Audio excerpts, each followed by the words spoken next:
Morning to all. Last ക്ലാസ്സിൽ നമ്മൾ മണി math എന്ന് പറഞ്ഞ ചാപ്റ്റർ ആരംഭിച്ചു. പല പ്രോബ്ലങ്ങളിലൂടെ നമ്മൾ പണവിനിമയത്തെക്കുറിച്ച് കൂടുതൽ പഠിക്കാൻ പോവുകയാണ്. അടുത്ത പ്രോബ്ലത്തിലോട്ട് പോകാം. സെല്ലിംഗ് ഫ്രൂട്ട് എന്ന് പറഞ്ഞ ഹെഡിങ് നോക്കുക. This is at Saji's fruit shop. സജിയുടെ ഫ്രൂട്ട് ഷോപ്പിലെ ചില പഴങ്ങളുടെ വിലയാണ് കൊടുത്തിരിക്കുന്നത്. Items: orange, grape, apple and mango. Orange price per kilogram 60 rupees per kilogram, grape 52, apple 110 and mango 65. അതായത് സജിയുടെ കടയിൽ ഓറഞ്ചും ഗ്രേപ്പും ആപ്പിളും മാംഗോയും വിൽക്കുന്ന വിലയാണ് ഇവിടെ കൊടുത്തിരിക്കുന്നത്. ഓക്കെ, ദെൻ ക്വസ്റ്റ്യൻ ഇതായിരുന്നു: he buys orange and mangoes at 50 rupees a kilogram, grapes at 40 rupees a kilogram and apples at 100 rupees a kilogram. Which fruit gets him the most profit? അതായത് ഓറഞ്ചും മാംഗോസും 1 കിലോഗ്രാമിന് 50 രൂപ കൊടുത്തും മുന്തിരി 40 രൂപയ്ക്കും ആപ്പിൾ 100 രൂപയ്ക്കും വാങ്ങിച്ചാൽ അവന് ഏത് ഫ്രൂട്ടിൽ നിന്നാണ് കൂടുതൽ ലാഭം കിട്ടുക, കൂടുതൽ പ്രോഫിറ്റ് കിട്ടുക? ഓക്കെ, ടേബിളിലുള്ള കാര്യം ഈ പറഞ്ഞ കാര്യം ടേബിൾ കാണിച്ചിരിക്കുകയാണ്. അതായത് ഓറഞ്ച് 60 റുപ്പീസിന് വിൽക്കുന്നു, അതായത് 50 രൂപയ്ക്ക്, അതായത് കോസ്റ്റ് പ്രൈസ് 50 റുപ്പീസ്, 50 രൂപയ്ക്ക് വാങ്ങിച്ച ഓറഞ്ച് 60 റുപ്പീസിന് വിൽക്കുന്നു. 40 റുപ്പീസിന് വാങ്ങിച്ച ഗ്രേപ്പ് 52 റുപ്പീസിന് വിൽക്കുന്നു. 100 റുപ്പീസിന് വാങ്ങിച്ച ആപ്പിൾ 110 റുപ്പീസിന് വിൽക്കുന്നു.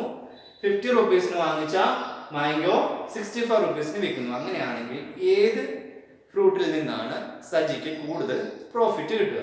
നോക്കുക.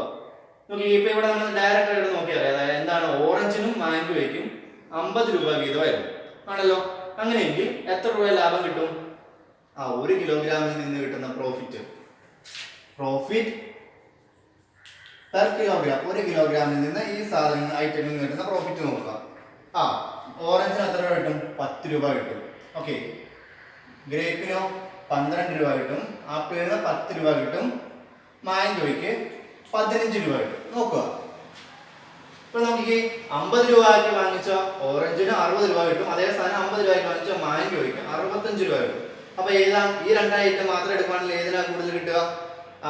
മാംഗോയ്ക്കാണ് കൂടുതൽ പ്രോഫിറ്റ് കിട്ടുക, കാരണം 15 രൂപ കിട്ടും. ഇനി അതേ സമയം ഇതേ 50 രൂപയ്ക്ക് അല്ലല്ലോ ബാക്കി സാധനം വാങ്ങിച്ച്. ഓറഞ്ച് 40 രൂപയ്ക്ക് വാങ്ങിച്ചു, അപ്പോൾ എത്ര കിട്ടി? 52 രൂപ കിട്ടി. അങ്ങനെയെങ്കിൽ ആപ്പിൾ 100 രൂപയ്ക്ക് വാങ്ങിച്ചു, അപ്പൊ എത്ര കിട്ടുന്നത്? ആപ്പിളിന് 110 രൂപ കിട്ടും, 10 രൂപ ലാഭം കിട്ടുന്നത്. ഇനി നോക്കിക്കേ, രണ്ട് ഐറ്റം 50 രൂപയ്ക്കും വേറെ ഐറ്റം 40 രൂപയ്ക്കും വേറെ ഐറ്റം 100 രൂപയ്ക്കാണ്. ഇനി അതിന് പകരം എല്ലാ ഐറ്റം ഒരേ രൂപയ്ക്ക് വാങ്ങിച്ചതാണെങ്കിൽ നമുക്ക് എന്ത് പറയാം? എല്ലാ ഐറ്റം 50 രൂപയ്ക്ക് വാങ്ങിച്ചതാണെങ്കിൽ നോക്കുക, ഈ ആപ്പിൾ ഓറഞ്ചും മാംഗോയും കമ്പയർ ചെയ്താൽ നമുക്ക് പറയാം, ഓറഞ്ചും മാംഗോയും മാത്രം എടുത്ത് കമ്പയർ ചെയ്താൽ നമുക്ക് എന്ത് പറയാം? രണ്ട് സാധനം 50 രൂപയ്ക്ക് വീതം വാങ്ങിച്ചു, 60 രൂപയ്ക്ക് 65 രൂപയ്ക്ക് വിറ്റാൽ ഏതിനാണ് കൂടുതൽ കിട്ടുക? മാംഗോയ്ക്കാണ് കൂടുതൽ പ്രോഫിറ്റ് കിട്ടുക. പക്ഷെ ബാക്കി രണ്ട് ഐറ്റം എന്താണ്? 50 രൂപയ്ക്കല്ല. പക്ഷെ അതിന് പകരം നമ്മൾ ഈ ഓറഞ്ചും മാംഗോയും ഗ്രേപ്പും 100 രൂപയ്ക്ക് വാങ്ങിച്ചെന്നുള്ള രീതിയിൽ ആക്കുകയാണെങ്കിൽ നമുക്ക് എന്ത് കണ്ടുപിടിക്കാം? അതായത് 50 രൂപയുടെ ഇരട്ടിയാണല്ലോ 100. അങ്ങനെയാണെങ്കിൽ ഓറഞ്ച് 100 രൂപയ്ക്ക് വാങ്ങിച്ചാൽ എത്ര കിട്ടും? 2 കിലോ കിട്ടും. അപ്പൊ വിൽക്കുമ്പോൾ എത്ര രൂപ കിട്ടും? 120 രൂപ കിട്ടും. ഓക്കെ, അതായത് 100 രൂപയ്ക്ക് പ്രൈസ് പ്രോഫിറ്റ് പെർ 100 റുപ്പീസ് നോക്കുക. അതായത് 2 കിലോഗ്രാം ഓറഞ്ച് വാങ്ങിച്ചു. 2 കിലോഗ്രാം ഓറഞ്ചിന്റെ ഉള്ള കോസ്റ്റ് പ്രൈസ് എത്രയാണ്? 100 റുപ്പീസ്. സെയിൽ പ്രൈസോ സെല്ലിംഗ് പ്രൈസോ എത്രയായിരിക്കും? 60 120 റുപ്പീസ്.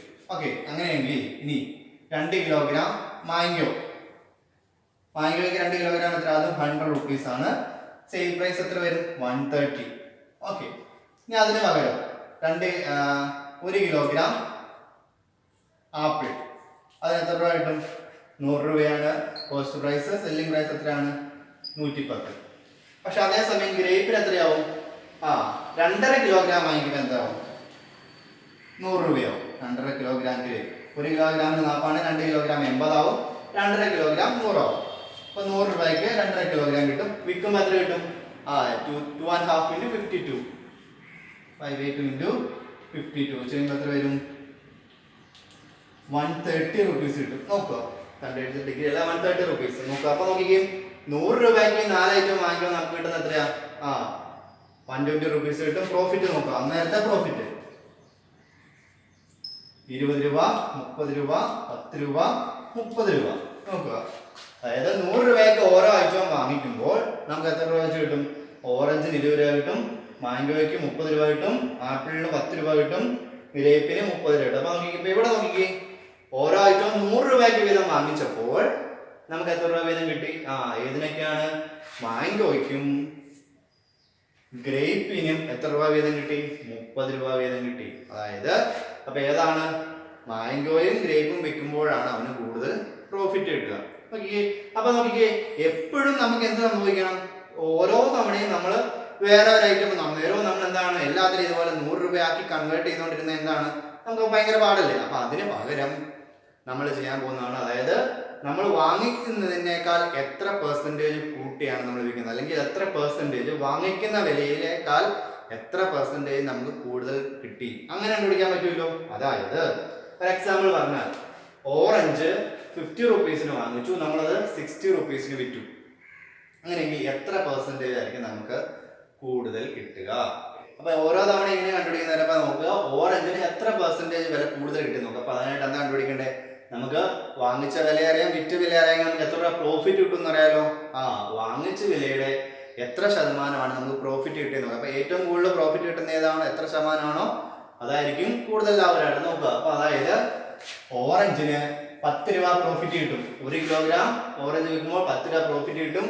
വാങ്ങിച്ച വില എത്രയാണ്? 50. അതിനെ പെർസെൻറ്റേജിലോട്ട് കൺവേർട്ട് ചെയ്യുക. അപ്പൊ എത്ര കിട്ടും നമുക്ക്? 20%. അതായത് വാങ്ങിച്ച വിലയുടെ 20% നമുക്ക് പ്രോഫിറ്റ് കിട്ടും. അതായത് 1 കിലോഗ്രാം വിൽക്കുമ്പോൾ നമുക്ക് വാങ്ങിച്ച വിലയേക്കാൾ 20% പ്രോഫിറ്റ് കിട്ടും. അതേസമയം ഓറഞ്ച് എടുക്കാൻ പോവാം, 12 ലാഭം, അതായത് കിട്ടിയ profit divided by cost price into 100. Profit percentage കണ്ടുപിടിക്കുകയാണ് നമ്മൾ. അപ്പൊ എന്ത് കിട്ടും? ഇവിടെയും 30%. അതേപോലെ 10 ഡിവൈഡഡ് ബൈ 100 ഇൻറ്റു 100, 10%. അടുത്തത് 15 ഡിവൈഡഡ് ബൈ 50 ഇൻറ്റു 100, 30%. നോക്കുക, അതായത് നമ്മൾ പ്രോഫിറ്റ് പെർസെൻറ്റേജ് കണ്ടുപിടിച്ച് ഏതാണ് കൂടുതൽ പ്രോഫിറ്റബിൾ എന്ന് കണ്ടുപിടിക്കാൻ പോവാ.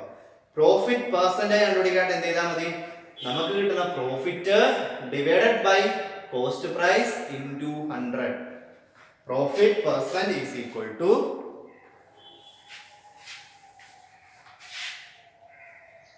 profit percentage is equal to profit divided by cost price into 100. ഇങ്ങനെയുള്ള പ്രോഫിറ്റ് പെർസെൻറ്റേജ് കണ്ടുപിടിച്ചിട്ട് ഏറ്റവും കൂടുതൽ പ്രോഫിറ്റ് പെർസെൻറ്റേജ് ഏതിനാണോ അതായിരിക്കും കൂടുതൽ പ്രോഫിറ്റബിൾ. ഓക്കെ, നമ്മളിവിടെ ചെയ്തത് ഓരോന്നും 100 രൂപയ്ക്ക് വാങ്ങിച്ചിട്ട് പ്രോഫിറ്റ് എത്ര കിട്ടുന്നത് നോക്കി. അതിന് പകരം എത്ര രൂപ പ്രോഫിറ്റ് കിട്ടുന്നു, എത്ര രൂപയ്ക്ക് വാങ്ങിച്ചു. അപ്പൊ ഏറ്റവും കൂടുതൽ പ്രോഫിറ്റ് പെർസെൻറ്റേജ് ഏതിനാണോ കൂടുതലുള്ളത് അതായിരിക്കും ഏറ്റവും കൂടുതൽ പ്രോഫിറ്റബിൾ. ഇപ്പൊ 4 കേസ് എടുത്തപ്പോൾ ഗ്രേപ്പിനും മാംഗോയ്ക്കും 30% വീതം പ്രോഫിറ്റ് പെർസെൻറ്റേജ് ഉണ്ട്. അതായത് ഗ്രേപ്പും മാംഗോയുമാണ് വിൽക്കുമ്പോൾ കൂടുതൽ പ്രോഫിറ്റ് കിട്ടുക. ഓക്കെ, ഇപ്പൊ പ്രോഫിറ്റ് പെർസെൻറ്റേജ് കണ്ടുപിടിക്കേണ്ടത് എന്ത് ചെയ്താൽ profit divided by cost price, വാങ്ങിക്കുന്ന വില ഇൻറ്റു 100. കോസ്റ്റ് പ്രൈസ് എന്ന് വെച്ചാൽ നമ്മൾ കടക്കാരൻ വാങ്ങിച്ച വില, സെല്ലിംഗ് പ്രൈസ് എന്ന് പറഞ്ഞു കഴിഞ്ഞാൽ കടക്കാരൻ വിറ്റ വില. ഓക്കെ, പറഞ്ഞ കാര്യങ്ങളെല്ലാം ടെക്സ്റ്റ് ബുക്കിലുണ്ട്, നിങ്ങൾ വായിച്ചു നോക്കണം. അടുത്തൊരു ക്വസ്റ്റ്യൻ ഇതുപോലെ നോക്കുക. A man bought coconuts for 650 rupees and sold these for 598 rupees. What is the percentage of loss? ഒരാള് 650 രൂപയ്ക്ക് തേങ്ങ വാങ്ങിച്ചിട്ട് 598 രൂപയ്ക്ക് വിറ്റു. അങ്ങനെയെങ്കിൽ അയാൾക്ക് എത്ര ശതമാനം നഷ്ടമുണ്ടായി? പ്രോഫിറ്റിന് 1% നമുക്ക് ലോസ് പെർസെൻറ്റേജ് കണ്ടുപിടിക്കാം. അതായത് അയാൾ 650 രൂപയ്ക്ക് വാങ്ങിച്ചിട്ട് 598 രൂപയ്ക്ക് വിറ്റു, അപ്പൊ അയാൾക്ക് ലോസ് ഉണ്ടായി. അങ്ങനെയെങ്കിൽ ആ എത്ര പെർസെൻറ്റേജ് ലോസ് ആണ് ഉണ്ടാകുന്നത് കണ്ടുപിടിക്കണം. ഓക്കെ, അപ്പൊ നോക്കുക, കോസ്റ്റ് പ്രൈസ് എത്രയായിരുന്നു? 650. സെയിൽസ് പ്രൈസ് എത്രയായിരുന്നു? 598. ഇങ്ങനെയാണെങ്കിൽ ലോസ് എല്ലാം ഉണ്ടാവുക. കോസ്റ്റ് പ്രൈസ് സെയിൽ പ്രൈസിനേക്കാൾ കൂടുതലാണെങ്കിൽ ലോസ് ആണ് ഉണ്ടാവുക. ഓക്കെ, അങ്ങനെയാണെങ്കിൽ ലോസ് എത്രയായിരിക്കും? 650 minus 598 which is equal to 52 rupees. Okay, അങ്ങനെയാണെങ്കിൽ percentage of loss is equal to loss divided by cost price into 100. Okay, ഇനി നോക്കുക 52 by 65 into 10. അയാൾക്ക് 8% നഷ്ടമുണ്ടായി. നമ്മൾ profit percentage is equal to profit divided by cost price into 100 എന്ന് പറഞ്ഞ പോലെ loss percentage is equal to loss divided by cost price into 100. ഇങ്ങനെയും ഉണ്ട്. Loss കണ്ടുപിടിക്കാൻ എന്ത് loss divided by cost price into 100. An almara bought for 5,000 rupees was sold for 5,600 rupees. What is the profit percent? 5000 രൂപയ്ക്ക് വാങ്ങിച്ച ഒരു അലമാര 5600 രൂപയ്ക്ക് വിറ്റാൽ എത്ര ശതമാനം പ്രോഫിറ്റ് കിട്ടി? സിമ്പിൾ. അപ്പോൾ എന്തൊക്കെ തന്നിട്ടുണ്ട്? കോസ്റ്റ് പ്രൈസ് ഓഫ് അലമാര നിങ്ങൾ സ്റ്റെപ്പ് ബൈ സ്റ്റെപ്പ് എഴുതണം. കോസ്റ്റ് പ്രൈസ് ഓഫ് അലമാര 5000, സെല്ലിംഗ് പ്രൈസ് ഓഫ് അലമാര 5600, പ്രോഫിറ്റ് ആണ് ഉണ്ടായത് 600. 5600 മൈനസ് 5000 ചെയ്യുമ്പോൾ 600 ആണെങ്കിൽ പെർസെൻറ്റേജ് ഓഫ് profit അല്ലെ profit percent which is equal to 600. profit divided by cost price into 100 എത്ര കിട്ടും? 12%. അതായത് ഞാൻ ആദ്യം 2 0 ക്യാൻസൽ ചെയ്തു, 50 ഒരു 0, 600 ഒരു 0 ക്യാൻസൽ ചെയ്തു, 60 divided by 5 12 കിട്ടി. 12%. Next one, a TV bought for 12,000 rupees was sold for 10,200. What is the loss percent? അതായത് 12,000 രൂപയ്ക്ക് വാങ്ങിച്ച ഒരു ടി വി 11,200 രൂപയ്ക്ക് വിറ്റാൽ എത്ര ശതമാനം ലോസ് ഉണ്ടാകുന്നു? ഇവിടെ കോസ്റ്റ് പ്രൈസ് 12,000, സെയിൽ പ്രൈസ് 10,200. അങ്ങനെയാണെങ്കിൽ ലോസ് ആണല്ലോ ഉണ്ടാവുക. ലോസ് ഈസ് ഈക്വൽ ടു 1,800 തമ്മിൽ മൈനസ് ചെയ്തു. Then അങ്ങനെയാണെങ്കിൽ percentage of loss is equal to 1,800 divided by 12,000 into 100. 100 2 0യും 12,000 2 0യും ക്യാൻസൽ ചെയ്തു. 120 0 ക്യാൻസൽ ചെയ്തു. Then 180 divided by 12 ചെയ്യുമ്പോൾ എത്ര വരും? 15%. ഓക്കെ, 180നെ 12 കൊണ്ട് ഡിവൈഡ് ചെയ്തു. അപ്പോൾ 15% കിട്ടും. അപ്പോൾ എത്ര ശതമാനം നഷ്ടം ഉണ്ടായി? 15%. Next question. Akhil is a fish vendor. One day he bought 12 kilograms of fish at 140 rupees a kilogram. He spent 120 rupees to take this to the shop. 4 kilograms fish were spoiled and he sold the rest at 180 rupees a kilogram. Did he gain or lost money in this? What percent?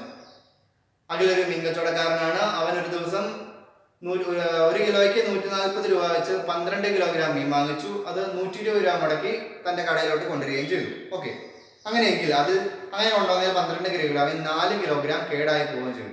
ബാക്കി അവൻ 8 kilogram വിൽക്കുകയും ചെയ്തു. 1 കിലോഗ്രാമിന് 180 രൂപയ്ക്കാണ് വിൽക്കുകയും ചെയ്തത്. അങ്ങനെയെങ്കിൽ അഖിലിന് നഷ്ടമാണോ ലാഭമാണോ ഉണ്ടായത്? അത് എത്ര ശതമാനമാണ്? ഓക്കെ, സ്റ്റെപ്പ് എന്ത് കൊടുക്കാം? Buying price of 12 kilograms of fish.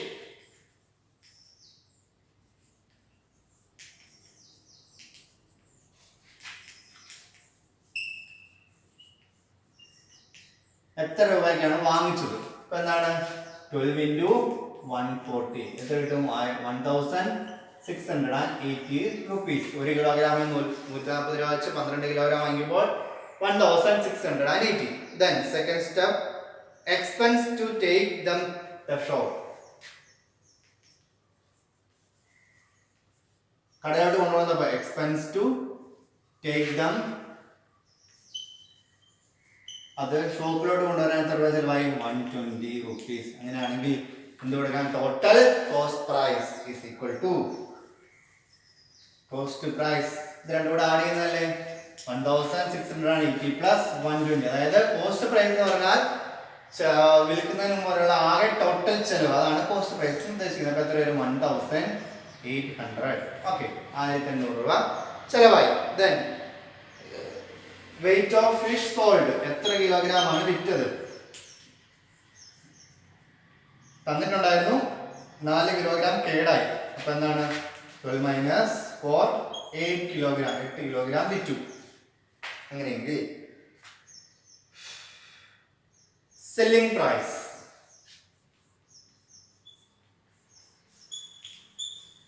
എത്ര വരും? 8 കിലോഗ്രാം ഇൻറ്റു 180. 1 കിലോഗ്രാമിന് 150 രൂപയ്ക്കാണ് വിറ്റത്. അപ്പോൾ എത്ര കിട്ടും? 1440 റുപ്പീസ്. വിറ്റ് കഴിഞ്ഞപ്പോൾ 1440 റുപ്പീസ് കിട്ടി. അങ്ങനെയെങ്കിൽ ലോസ് ഇൻ ദ ഡീൽ, ഈ ഡീലിൽ ഉണ്ടാകുന്ന ലോസ് എത്രയാണ്?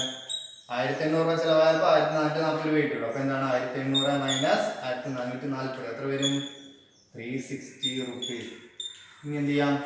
Percentage of loss is equal to 360 divided by 1800 into 100. Then എത്ര വരും? ഓക്കെ, 1800 രണ്ട് സീറോയും 100 രണ്ട് സീറോയും ക്യാൻസൽ ചെയ്തു.